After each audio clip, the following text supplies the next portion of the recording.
Վարչապետի միակ թեկնածու Կարեն Կարապետյանին Աղվան Վարդանյանը լավ գիտի, նա եռանդուն է եւ ժամանակակից մտածողությամբ։ Այնպես չի, որ գալու է հարություն աշճանով ամեն ինչ շուրջ է։ Սակայն հաջորդ վարչապետը չի կարող հաջորդ կառավարության կազմից դուրս թողնել դաշնակցության նախարարներին։ Առնվազն նույն կազմով մեր նախարարները կշարունակեն պաշտոնավարել։ Ազգային համաձայնության կառավարության մասին ըստ դաշնակցական падգամավորի կարելի է խոսել միայն 2017-ի խորհրդարանական ընտրություններից հետո։ Որտեղ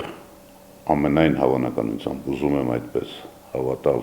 չի լինի բացարձակ մեծամասնությունով որևէ քաղաքական ուժ, դա իսկապես կլինի համաձայնության կառավարություն։ Հակոբ Հակոբյանը դեռ չի կարող ասել, թե ով է հաջորդ վարչապետը, սակայն նրա հանրապետական լինելը պարտադիր չէ։ Հանրապետականը նրա համար չէ, որ հանրապետականն միշտ հանրապետական լինի։ Կարեն Կարապետյանի մասին հասարակության գնահատականը Հակոբ Հակոբյանը ստուգել է անձամբ 3 մի տխուր առիթով։ 3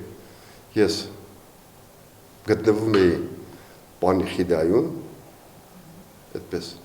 եւ մարդկանց ուղղակի շատ པարզ հարցեր ես էի տալիս, եւ իրանք էին ինձ հարցեր տալիս, եւ ասեցի, որ դրական էր։ Իսկ ահա ազգային համաձայնությունն ըստ նրա լայն հասկացություն է, հո միայն խորհրդարանում գտնվող ուժերով չի լինում այդպիսի համաձայնության կառավարությունը։ Մենք խորհրդարանից դուրս ունենք մի քանի տասնյակ քաղաքական գործիչներ, մի քանի տասնյակ կուսակցություններ, եղավ մի քանի տասնյակ ոչ կուսակցական ազնվորություններ, մի քանի տասնյակ բարձրագույն կրթություն ստացած մարդիկ կհամաձայնվեն ընդդիմադիր ուժերը ազգային համաձայնության կառավարության մաս կազմել։ Բարոյական առումով պարտավոր է, որովհետև սա նաև իրենց պահանջներ չէ, ստեղծել մի կառավարություն, որը կոչվի